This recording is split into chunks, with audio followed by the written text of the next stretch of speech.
Guys আমরা চলে আসছি বাসায় মেহিনের জন্য।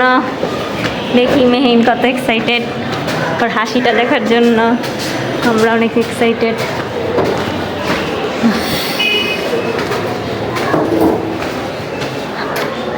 এটা সরো, এটা ধরো।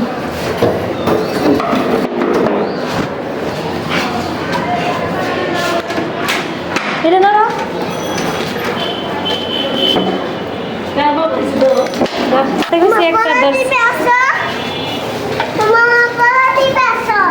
হ্যাঁ যাও যাও ঢুকো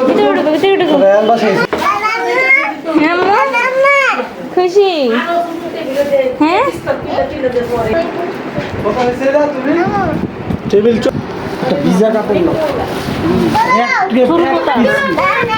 ময়লা ময়লা মানে হাত দেয় না এক পিসি নাই লিগে মন টানছো টাউন হল অন্য কোনো